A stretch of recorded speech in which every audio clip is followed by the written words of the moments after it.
Hello students, this is Raj Yadav and welcome to Chalaki study YouTube channel. तो students, जैसा कि आप सबको पता है कि इस चैनल पर एनसीईआरटी सीरीज़ स्टार्ट है और हम लोग अभी एनसीईआरटी हिस्ट्री की क्लास यहाँ पर कवर कर रहे हैं, जिसमें कि इससे पहले हम लोगों ने क्लास 6 एनसीईआरटी हिस्ट्री कंप्लीट कर चुका है। ठीक है, तो क्लास 6 हिस्ट्री के सभी चैप्टर हम लोग यहाँ पर कवर कर चुके हैं और आज के इस वीडियो में हम अपना क्लास 7 स्टार्ट करने वाले हैं। क्लास 7 हिस्ट्री एनसीईआरटी आज से हम लोग स्टार्ट करने वाले हैं। तो आज हम यहाँ पे अपना फर्स्ट चैप्टर पढ़ेंगे, किसका?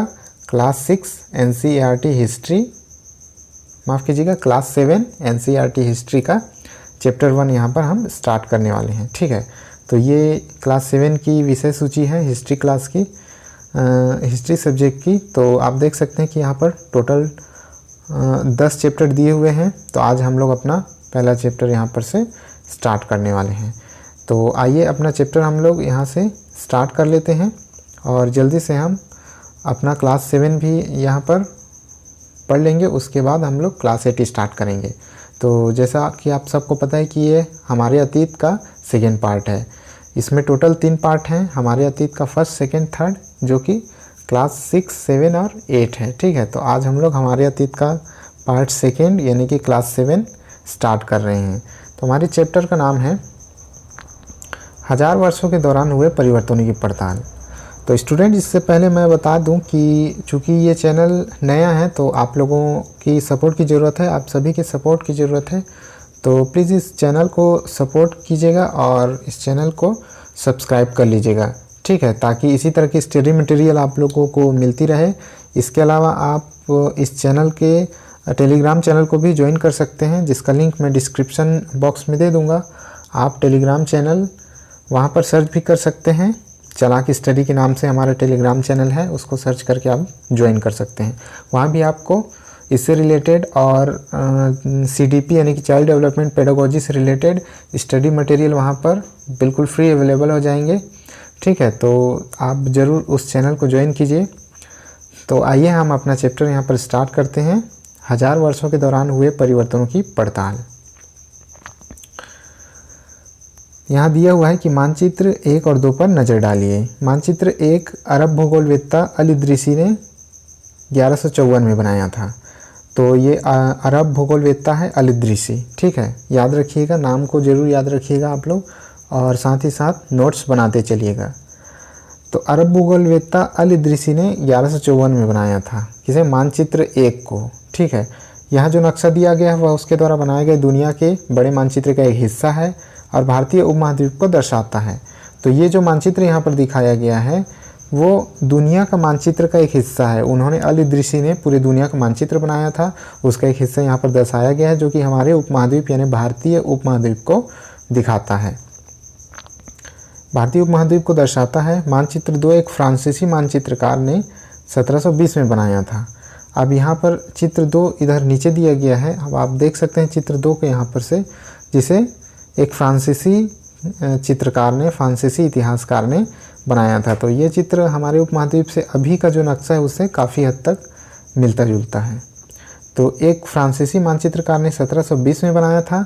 दोनों नक्शे एक ही इलाके के हैं मगर उनमें काफ़ी अंतर है।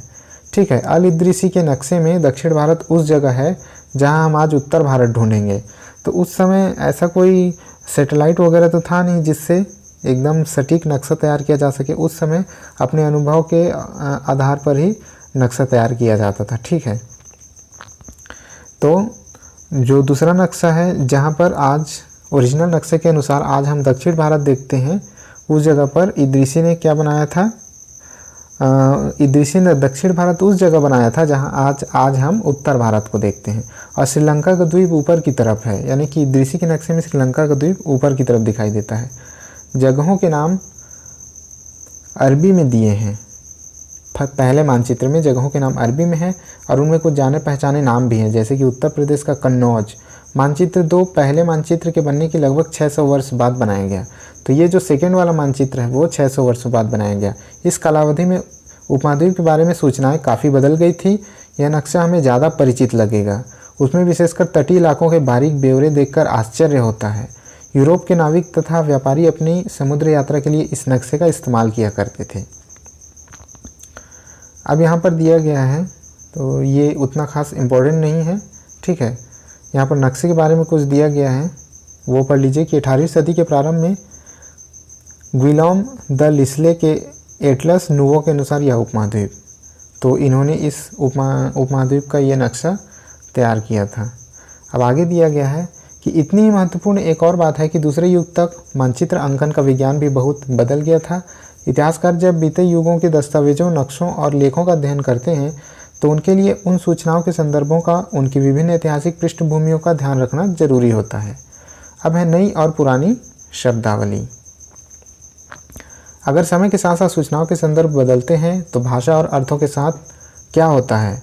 ऐतिहासिक अभिलेख कई तरह की भाषाओं में मिलते हैं और ये भाषाएं समय के साथ साथ बहुत बदली हैं। उदाहरण के लिए मध्य युग की फारसी आधुनिक फारसी भाषा से भिन्न है। तो जो मध्य युग की फारसी थी वो आधुनिक फारसी से भी भिन्न थी, यानी भाषाएं बदलती रहती हैं। यह भिन्नता सिर्फ व्याकरण और शब्द भंडार में ही नहीं आई है, समय के साथ साथ शब्दों के अर्थ भी बदल जाते हैं। तो जैसे जैसे समय बीतता जाता है शब्दों के अर्थ बिल्कुल बदलते हैं।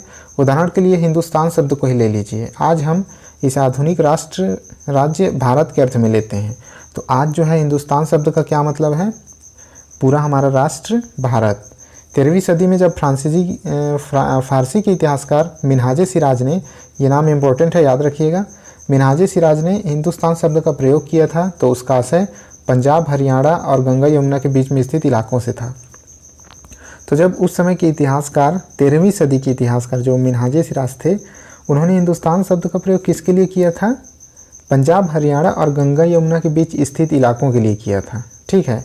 उस समय हिंदुस्तान शब्द का मतलब था पंजाब, हरियाणा और गंगा यमुना के बीच में स्थित इलाके। उसने इस शब्द का राजनीतिक अर्थ में उन इलाकों के लिए इस्तेमाल किया था जो दिल्ली के सुल्तान के अधिकार क्षेत्र में आते थे। तो इसका राजनीतिक अर्थ उन्होंने दिल्ली के सुल्तान के अधिकार क्षेत्र के लिए किया था। सल्तनत के प्रसार के साथ साथ इस शब्द के अंतर्गत आने वाले क्षेत्र बढ़ते गए, लेकिन हिंदुस्तान शब्द दक्षिण भारत का समावेश कभी नहीं हुआ था हिंदुस्तान शब्द में। इसके विपरीत 16वीं सदी के आरंभ में बाबर ने हिंदुस्तान शब्द का प्रयोग इस उपमहाद्वीप के भूगोल, पशु पक्षियों और यहाँ के निवासियों की संस्कृति का वर्णन करने के लिए किया था, ठीक है। यह प्रयोग 14वीं सदी के अमीर खुसरो द्वारा प्रयुक्त शब्द हिंद के ही समान था, मगर जहाँ भारत को एक भौगोलिक और सांस्कृतिक सत्व के रूप में पहचाना जा रहा था, वहाँ हिंदुस्तान शब्द से वे राजनीतिक और राष्ट्रीय अर्थ नहीं जुड़े थे जो हम आज जोड़ते हैं। तो उस समय हिंदुस्तान शब्द का अर्थ हमारा देश बिल्कुल नहीं था, बल्कि उस देश के किसी हिस्से विशेष के लिए या फिर उस भूगोल के लिए और पशु पक्षियों और यहाँ के निवासियों और संस्कृतियों का वर्णन करने के लिए जो है हिंदुस्तान शब्द का प्रयोग किया जाता था। किसी भी शब्द का प्रयोग करके इतिहासकारों को बहुत सावधान रहना चाहिए। अतीत में उन शब्दों के कुछ अलग ही अर्थ थे। उदाहरण के लिए विदेशी जैसा सीधा साधा शब्द ही ले लीजिए। हमारे लिए आज इसका अर्थ होता है ऐसा व्यक्ति जो भारतीय ना हो, यानी विदेशी शब्द का यूज़ हम किसके लिए करते हैं, जो भारत का निवासी ना हो। मध्य युग में मानो किसी गांव से आने वाले मध्य युग में मानो किसी गांव में आने वाला कोई अनजान व्यक्ति जो उस समाज या संस्कृति का अंग ना हो, विदेशी कहलाता था। तो उस समय जो है जो अनजान व्यक्ति दूसरे गांव से आता था किसी गांव में, उसको विदेशी कहते थे। ऐसे व्यक्ति को हिंदी में परदेसी और फारसी में अजनबी कहा जाता है। इसलिए किसी नगरवासी के लिए वनवासी विदेशी होता था। किंतु एक ही गांव में रहने वाले दो किसान अलग अलग धार्मिक या जाति परंपराओं से जुड़े होने पर भी एक दूसरे के लिए विदेशी नहीं होते थे। तो इस तरह शब्दों के अर्थ बिल्कुल बदलते हैं, ठीक है। और इतिहासकार और उनके स्रोत, इतिहासकार किस युग का अध्ययन करते हैं और उनकी खोज की प्रकृति क्या है, इसे देखते हुए वे अलग अलग तरह के स्रोतों का सहारा लेते हैं। उदाहरण के लिए पिछले साल आपने गुप्त वंश के शासकों और हर्षवर्धन के बारे में पढ़ा। तो पिछले साल यानी कि क्लास 6 के बारे में यहाँ पर बताया गया है कि क्लास 6 में हम लोगों ने गुप्त वंश और हर्षवर्धन के बारे में पढ़ा ही है, आपको याद ही होगा। तो इस पुस्तक में हमें मोटे तौर पर 700 से 1750 ईस्वी तक लगभग 1000 वर्षों के बारे में पढ़ने को मिलेंगे। तो इस वर्ष यानी कि ये क्लास 7 जो हम लोग आज से स्टार्ट करते हैं उसमें, ठीक है, सन 700 से 1750 ईस्वी तक पढ़ने को मिलेगा। इस काल के अध्ययन के लिए इतिहासकार जिन स्रोतों का प्रयोग करते हैं उनमें आपको बहुत सी ऐसी बातें मिलेंगी जो पिछले युग में वैसी ही चली आ रही हैं। इतिहासकार इस काल के बारे में सूचना इकट्ठा करने के लिए सिक्कों, शिलालेखों, स्थापत्य यानी कि भवन निर्माण कला।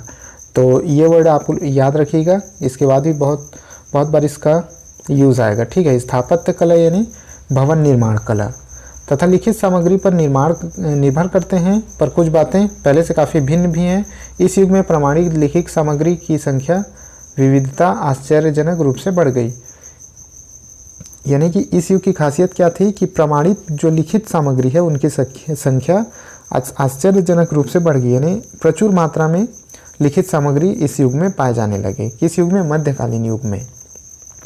इसके आगे इतिहासकार सूचनाओं के दूसरे प्रकार के स्रोतों का इस्तेमाल धीरे धीरे कम करने लगे, ठीक है।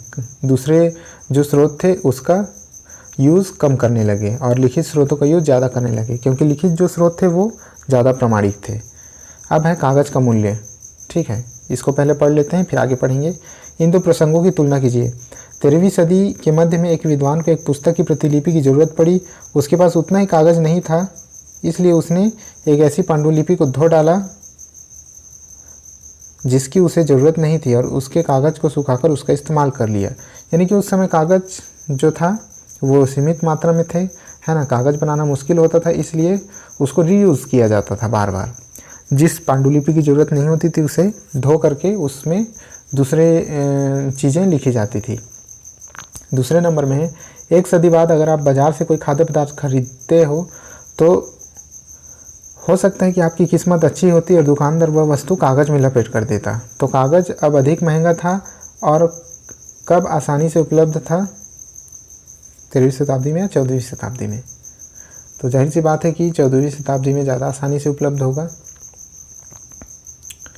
अब है, इस समय के दौरान कागज़ क्रमशः सस्ता होता गया और बड़े पैमाने पर उपलब्ध भी होने लगा। लोग धर्म ग्रंथ, शासकों के वृत्तांत, संतों के लेखन, उपदेश, अर्जियाँ, अदालतों के दस्तावेज, हिसाब तथा करों के खाते आदि लिखने में इसका उपयोग करने लगे। धनी व्यक्ति, शासक, जन, मठ तथा मंदिर पांडुलिपियाँ एकत्रित किया करते थे। इन पांडुलिपियों को पुस्तकालयों तथा विलेखागारों में रखा जाता है। इन पांडुलिपियों तथा दस्तावेजों से इतिहासकारों को बहुत सारी विस्तृत जानकारियाँ मिलती है, मगर साथ ही इसका उपयोग कठिन है। उन दिनों छापे खाने तो थे नहीं, इसलिए लिपिक या नकल नवीस हाथ से ही पांडुलिपियों की प्रतिकृति बनाते थे।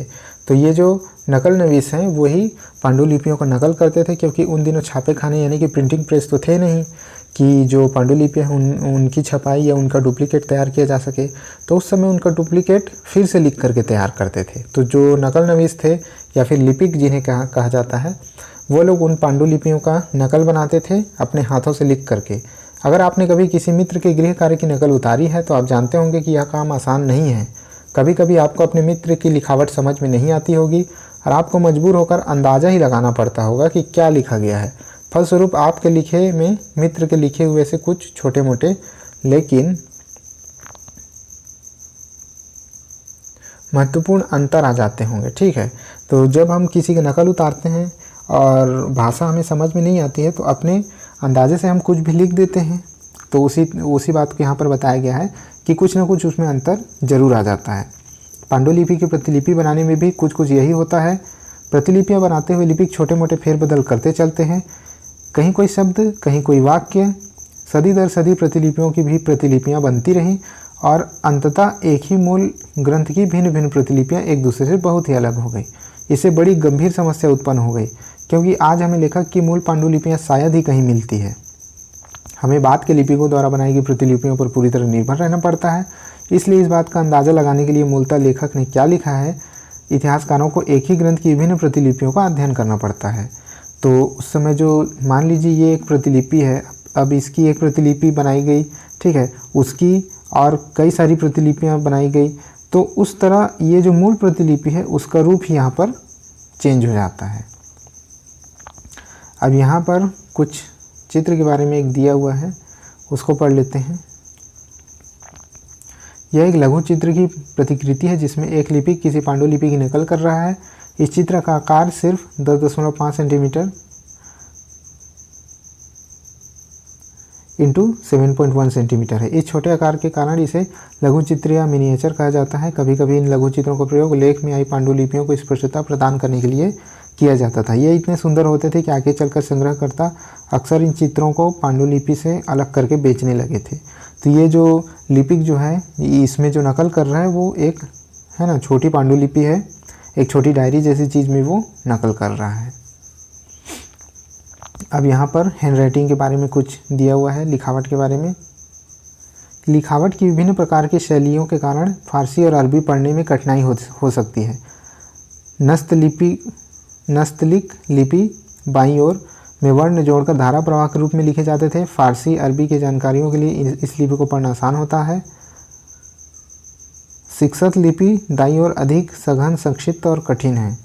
तो ये जो लेफ्ट वाला जो एक लिपि दिया गया है ये वाला वो थोड़ी सी सरल है क्योंकि इसमें स्पष्ट और दूर दूर लिखा गया है, और ये लिपि जो है बहुत ही सघन है, तो इसको पढ़ना थोड़ा सा कठिन है। अब नेक्स्ट है नए सामाजिक और राजनीतिक समूह। ठीक है, तो इसको पढ़ लेते हैं। सन 700 से 1700 के बीच के 1000 वर्षों का अध्ययन इतिहासकारों के आगे भारी चुनौती रखता है, मुख्य रूप से इसलिए कि इस पूरे काल में बड़े पैमाने पर और अनेक तरह के परिवर्तन हुए। इस काल में अलग अलग समय पर नई प्रौद्योगिकी के दर्शन होते हैं, जैसे कि सिंचाई में रहट, कताई में चरखे और युद्ध में आग्नेयास्त्रों, बारूद वाले हथियार का इस्तेमाल। यानी इस युग में इन तरह की चीज़ों का इस्तेमाल होने लगा, जैसे कि सिंचाई के लिए रहट का है ना, कताई के लिए चरखे का, और युद्ध में आग्नेयास्त्रों का इस्तेमाल होने लगा। इस उपमहाद्वीप में नई तरह का खान पान भी आया। आलू, मक्का, मिर्च, चाय, कॉफ़ी। ध्यान रहे कि ये तमाम परिवर्तन नई प्रौद्योगिकियाँ और फसलें उन लोगों के साथ आए जो नए विचार भी लेकर आए थे। तो जो बाहर के लोग इस उपमहाद्वीप में आने लगे थे वो अपने साथ अपनी संस्कृति, खाने पीने की चीज़ें, ये सब नई नई चीज़ें लेकर आने लगे। परिणाम स्वरूप यह काल आर्थिक, राजनीतिक, सामाजिक और सांस्कृतिक परिवर्तनों का भी काल रहा। अध्याय 5, 6, 7 में आप इनमें से कुछ के बारे में जानेंगे। इस युग में लोगों की गतिशीलता एक स्थान से दूसरे स्थान पर आना जाना भी बहुत बढ़ गया था। अवसर की तलाश में लोग झुंड के झुंड दूर की यात्राएं करने लगे थे। इस उपमहाद्वीप में अपार संपदा और भाग्य गणने के लिए अपार संभावनाएं मौजूद थी। इस काल में जिन समुदायों का महत्व बढ़ा उनमें से एक समुदाय था राजपूत, जिसका नाम राजपुत्र अर्थात राजा का पुत्र से निकला है। 8वीं से 14वीं सदी के बीच यह नाम आमतौर पर योद्धाओं के उन समूह के लिए प्रयुक्त होता था जो क्षत्रिय वर्ण के होने का दावा करते थे। राजपूत शब्द के अंतर्गत केवल राजा और सामंत वर्ग ही नहीं बल्कि वे सेनापति और सैनिक भी आते थे जो पूरे उपमहाद्वीप में अलग अलग शासकों की सेनाओं में सेवारत थे। कवि और चारण राजपूतों की आचार संहिता, प्रबल पराक्रम और स्वामी भक्ति का गुणगान करते थे। इस युग में राजनीतिक दृष्टि से महत्व हासिल करने के लिए अवसरों का लाभ मराठा, सिख, जाट, अहोम और कायस्थ मुख्यतः लिपिकों और मुंशियों का कार्य करने वाली जाति आदि समूह ने भी उठाया था। ठीक है, यानी कि जो राजपूत नाम का यूज़ इन सभी ने भी उठाया था राजनीतिक दृष्टि से महत्व हासिल करने के लिए। इस पूरे काल के दौरान क्रमशः जंगलों की कटाई हो रही थी और खेती का इलाका बढ़ता जा रहा था। कुछ क्षेत्रों में यह परिवर्तन अन्य क्षेत्रों की अपेक्षा अधिक तेज़ी से और पूरे तौर पर हुआ। पर्यावास में परिवर्तन के कारण कई वनवासियों को मजबूरन अपना स्थान छोड़ना पड़ा। कुछ और वनवासी जमीन की जुताई करने लगे और कृषक बन गए। कृषकों के ये नए समूह क्षेत्रीय बाजारों, मुखियाओं, पुजारियों, मठों और मंदिरों से प्रभावित होने लगे। वे बड़े और जटिल समाजों के अंग बन गए। उन्हें कर चुकाने पड़ते थे और स्थानीय मालिक वर्ग की बेगार करनी पड़ती थी। परिणाम स्वरूप किसानों के बीच आर्थिक और सामाजिक अंतर उभरने लगे। तो जो अमीर लोगों की बेगारी करनी पड़ती है ना, जो गरीब लोग थे, जो भूमिहीन थे, उन लोगों को, कुछ लोग के पास ज़्यादा उपजाऊ ज़मीन होती थी, कुछ लोग मवेशी भी पालते थे और कुछ लोग खेती से खाली समय में दस्तकारी आदि का भी काम कर लेते थे। जैसे जैसे समाज में अंतर बढ़ने लगे, लोग जातियों और उपजातियों में बांटे जाने लगे। उनकी पृष्ठभूमि और व्यवसाय के आधार पर उन्हें समाज में ऊंचा या नीचा दर्जा दिया जाने लगा। ये दर्जे स्थायी नहीं होते थे। किसी जाति विशेष के सदस्यों के हाथ में कितनी सत्ता, प्रभाव और संसाधनों का नियंत्रण है, इसके आधार पर उसके दर्जे बदलते रहते थे। तो ऐसा नहीं था कि जो गरीब है वो हमेशा गरीब रहेगा। अगर वह धन कमा करके अमीर हो जाता था तो उसका आधार बदल जाता था, ठीक है, उसका दर्जा बदल जाता था। एक ही जाति का किसी क्षेत्र में कोई दर्जा हो सकता था और किसी अन्य क्षेत्र में कोई और दर्जा हो सकता था।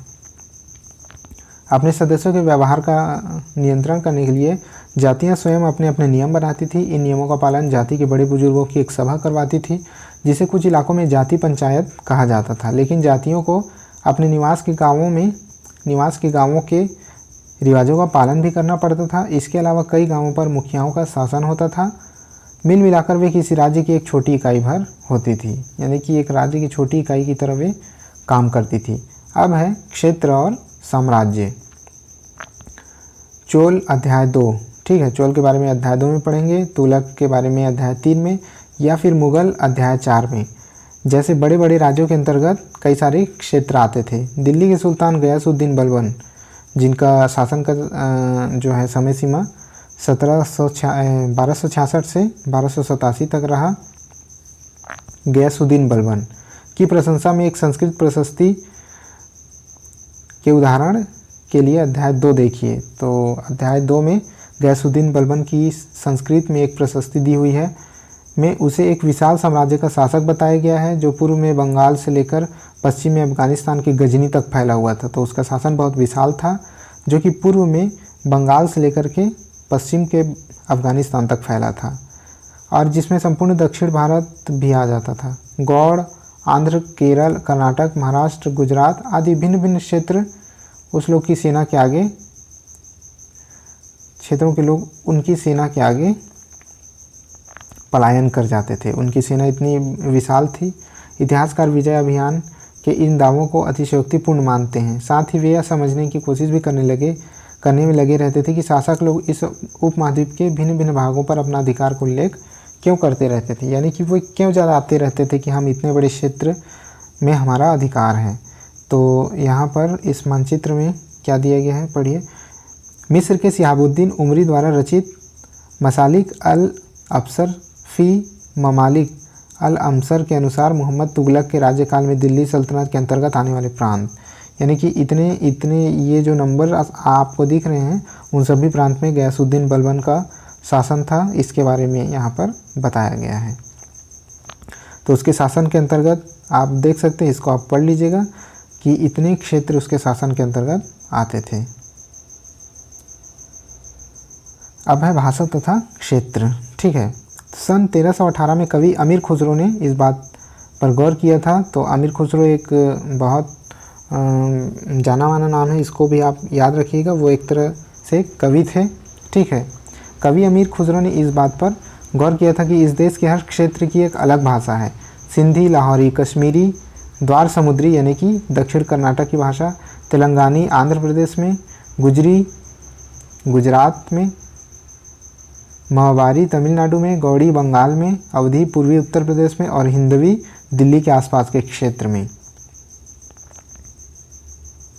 अमीर खुसरो ने आगे बतलाया है कि इन भाषाओं के विपरीत एक भाषा संस्कृत भी है, जो किसी विशेष क्षेत्र की भाषा नहीं है। यह एक प्राचीन भाषा है जिसे केवल ब्राह्मण जानते थे, आम जनता नहीं जानती थी, ठीक है।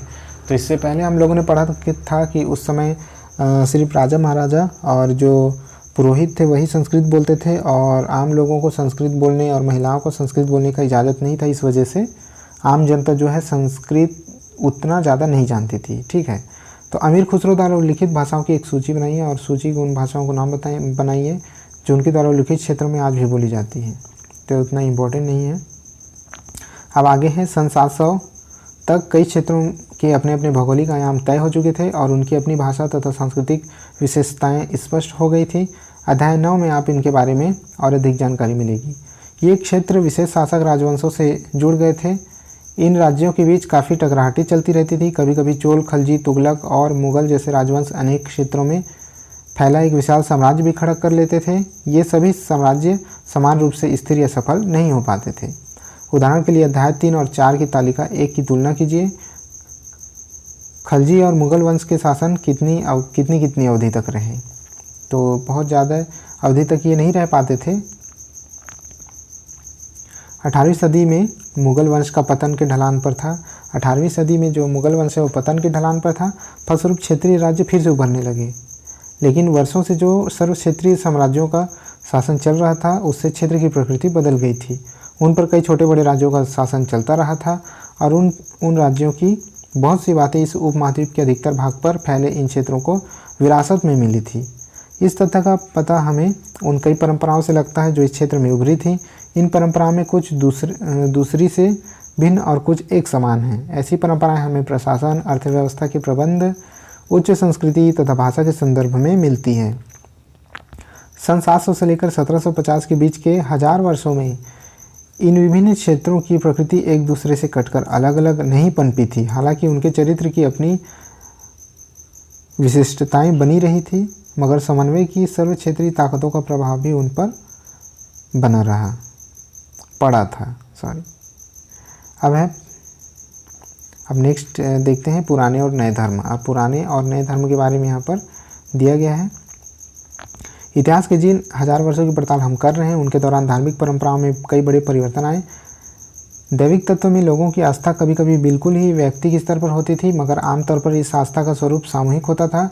किसी दैविक तत्व में सामूहिक आस्था यानी धर्म प्रायः स्थानीय समुदायों की सामाजिक और आर्थिक संगठन से संबंधित होती थी। जैसे जैसे इन समुदायों का सामाजिक संसार बदलता गया, वैसे ही इन आस्थाओं में भी परिवर्तन होता गया। क्या आपको संस्कृत ज्ञान ब्राह्मणों के बारे में अमीर खुसरो की टिप्पणियाँ याद हैं? ठीक है, तो अब नेक्स्ट यहाँ पर पढ़ते हैं कि आज हम जिसे हिंदू धर्म कहते हैं उसमें भी इसी युग में महत्वपूर्ण बदलाव आए। इस युग में हिंदू धर्म में बहुत सारी महत्वपूर्ण बदलाव आए। इन परिवर्तनों में से कुछ थे, नए देवी देवताओं की पूजा होने लगी, राजाओं द्वारा मंदिरों का निर्माण और समाज में पुरोहितों के रूप में ब्राह्मणों का बढ़ता महत्व तथा बढ़ती सत्ता। तो पुरोहितों की सत्ता यहाँ बढ़ने लगी थी। संस्कृत ग्रंथों के ज्ञान के कारण समाज में ब्राह्मणों को बड़ा आदर होता था। इनके संरक्षक थे नए नए शासक जो स्वयं प्रतिष्ठा की चाह में थे। इन संरक्षकों का समर्थन होने के कारण समाज में इनका दबदबा और भी बढ़ गया। अब है इस युग में एक महत्वपूर्ण परिवर्तन भक्ति की अवधारणा के रूप में आया। इसमें ईश्वर की कल्पना एक ऐसे प्रेमल इष्ट देवी देवता के रूप में की गई जिस तक पुजारियों का विशद कर्मकांड के बिना ही भक्त स्वयं पहुंच सके। ठीक है, इस विषय में और साथ ही दूसरी परंपराओं के बारे में आपको अध्याय 8 में जानकारी मिलेगी।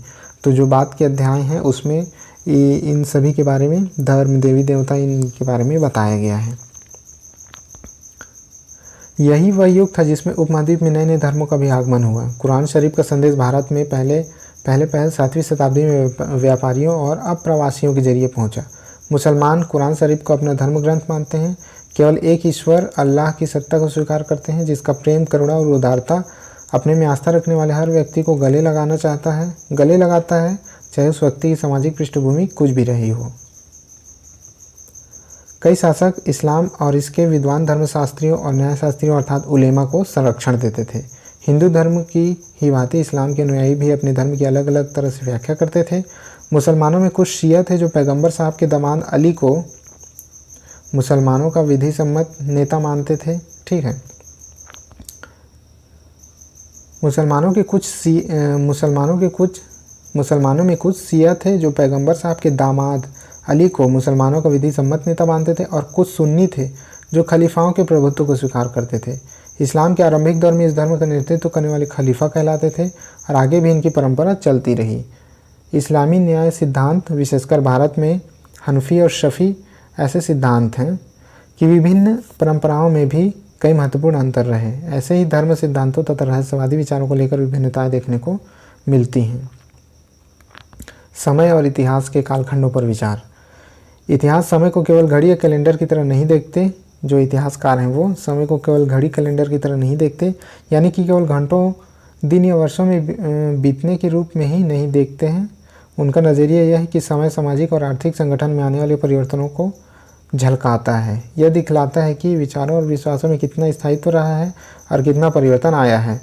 यदि अतीत को समान विशेषता रखने वाले कुछ बड़े बड़े हिस्सों, युगों या कालों में बांट दिया जाए तो समय का अध्ययन कुछ आसान हो जाता है। तो समय का आसानी से अध्ययन करने के लिए इनको कुछ अलग अलग हिस्सों में बांट दिया गया था। 19वीं सदी के मध्य में अंग्रेज इतिहासकारों ने भारत के इतिहास को 3 युगों में बांटा था, हिंदू, मुस्लिम और ब्रिटिश। तो इतिहास को अच्छी तरह से समझने के लिए उन्होंने इसको 3 भागों में बांटा था, हिंदू, मुसलमान और ब्रिटिश। यह विभाजन इस विचार पर आधारित था कि शासकों का धर्म ही एकमात्र महत्वपूर्ण ऐतिहासिक परिवर्तन होता है और अर्थव्यवस्था समाज और संस्कृति में और कोई भी महत्वपूर्ण बदलाव नहीं आया। इस दृष्टिकोण में उपमहाद्वीप की अपार विविधता की भी उपेक्षा हो जाती थी। जो उपमहाद्वीप की विविधता थी उसकी उपेक्षा हो जाती थी। यानी जो अंग्रेज़ों ने जो ये क्राइटेरिया तय किया था इसके नामकरण का, इतिहास के नामकरण का, इस काल को आज बहुत कम इतिहासकार ही स्वीकार करते हैं। इस काल विभाजन को, यानी कि जो हिंदू मुसलमान और अंग्रेज़ों के जो काल विभाजन का नाम उन्होंने दिया था, उसको इतिहासकार स्वीकार नहीं करते हैं। अधिकतर इतिहासकार आर्थिक तथा सामाजिक कारकों के आधार पर ही अतीत के विभिन्न कालखंडों की विशेषताएं तय करते हैं। पिछले साल आपने जो इतिहास पढ़े थे उसमें प्राचीन समाजों के कई प्रकार का समावेश था, जैसे कि शिकारी संग्राहक, प्रारंभिक दौर के कृषिकर्मी, शहरों और गांवों के निवासी तथा प्रारंभिक दौर के राज्य और साम्राज्य। इस साल आप जो इतिहास पढ़ेंगे उसे प्रायः मध्यकालीन इतिहास कहा जाता है। इसमें आपको कृषक समाजों का विस्तार, क्षेत्रीय और साम्राज्यिक राज्यों के उदय, कभी कभी तो ग्रामवासियों और वनवासियों की कीमत पर प्रधान धर्मों के रूप में हिंदू धर्म, इस्लाम धर्म के विकास और यूरोप से कंपनी के आगमन के बारे में और विस्तार से जानकारियाँ मिलेंगी। भारत के इतिहास के ये 1000 साल अनेक बदलावों के साक्षी रहे हैं। आखिर 16वीं और 18वीं शताब्दी 8वीं या 11वीं शताब्दियों से काफ़ी भिन्न हैं। इसलिए इस सारे काल को एक ऐतिहासिक इकाई के रूप में देखना समस्याओं से खाली नहीं है। फिर मध्यकाल की तुलना प्रायः आधुनिक काल से की जाती है। आधुनिक काल के साथ भौतिक उन्नति और बौद्धिक प्रगति का भाव जुड़ा हुआ है। इससे आशा यह निकाला जा सकता है कि मध्यकाल रूढ़िवाद था और उस दौरान कोई भी परिवर्तन हुआ ही नहीं, लेकिन हम जानते हैं कि ऐसा नहीं था। ठीक है, मध्यकाल में भी बहुत सारे परिवर्तन हुए हैं। इन 1000 वर्षों के दौरान इस उपमहाद्वीप के समाजों में प्रायः परिवर्तन आते रहे और कई क्षेत्रों की अर्थव्यवस्था तो इतनी समृद्ध हो गई कि उसने यूरोप की व्यापारिक कंपनियों को भी आकर्षित करना आरंभ कर दिया। इसी काल में यूरोप के जो है व्यापारिक कंपनियां इस उपमहाद्वीप में आने लगे। इस पुस्तक को पढ़ते समय आप परिवर्तन के चिन्हों तथा जहाँ सक्रिय ऐतिहासिक प्रक्रियाओं को ध्यान देते चलें, और जब भी संभव हो इस पुस्तक में आप जो पढ़ रहे हैं उसकी तुलना आप पिछले वर्ष में पढ़ी हुई बातों से करने की कोशिश करें। जहाँ भी संभव हो यह देखें कि कहाँ बदलाव हुए हैं और कहाँ नहीं, और आज अपने आसपास की दुनिया पर नज़र डालकर भी यह देखें कि क्या कुछ बदला है या वैसा ही है। ठीक है, तो इतनी सभी चीज़ों के बाद ये चैप्टर हमारे यहाँ पर समाप्त होता है। यहाँ बहुत सारी बेसिक चीज़ें यहाँ दी गई हैं। चैप्टर स्टार्ट करने से पहले जो फर्स्ट चैप्टर है उसमें अक्सर बेसिक बातें दी जाती हैं। तो यहाँ पर कुछ बीज शब्द हैं: पांडुलिपि, जाति, क्षेत्र, काल विभाजन। ठीक है, तो हमारा चैप्टर यहाँ पर समाप्त होता है। और जैसा कि हम लोगों ने यहाँ पर फर्स्ट चैप्टर कंप्लीट कर लिया है, नेक्स्ट वीडियो में हम सेकंड चैप्टर स्टार्ट करेंगे। तो फर्स्ट चैप्टर में कुछ बेसिक बातें दी गई थी, सेकंड चैप्टर में मेन जो कंटेंट है वो स्टार्ट होगा। तो आप लोग जुड़े रहिए इस चैनल के साथ, और जैसे ही वीडियो अपलोड होता है आप तुरंत उस वीडियो को देख लिया करें ताकि बाद के लिए कुछ छूटा ना रहे। ठीक है, और अगर वीडियो आपको ज़रा भी पसंद आता है तो आप लोग वीडियो को बिल्कुल लाइक कर दिया कीजिए। इससे क्या है कि हमें भी एक एनर्जी मिलती है आप लोगों के लिए वीडियोस बनाने का। ठीक है, तो लाइक ज़रूर कीजिएगा और अपने दोस्तों के साथ इस वीडियो को शेयर भी कीजिएगा। ठीक है, और इस चैनल को सब्सक्राइब करके बेल आइकन को प्रेस कर दीजिएगा। और जैसा मैंने कहा कि अगर आप टेलीग्राम चैनल को ज्वाइन करना चाहते हैं तो लिंक मैं डिस्क्रिप्शन में दे दूँगा। इसके साथ आप लोग अगर चाहें तो टेलीग्राम में चालाकी स्टडी सर्च करके भी चैनल को ज्वाइन कर सकते हैं। उसमें आपको और एप्रोप्रिएट जो है स्टडी मटेरियल अवेलेबल हो जाएंगे, और ये स्टडी वीडियोस के बारे में नए नए अपडेट्स आपको वहाँ पर मिलते रहेंगे। तो ठीक है, आज के लिए बस इतना ही। अब मिलते हैं फिर से नेक्स्ट वीडियो में, तब तक के लिए जय हिंद।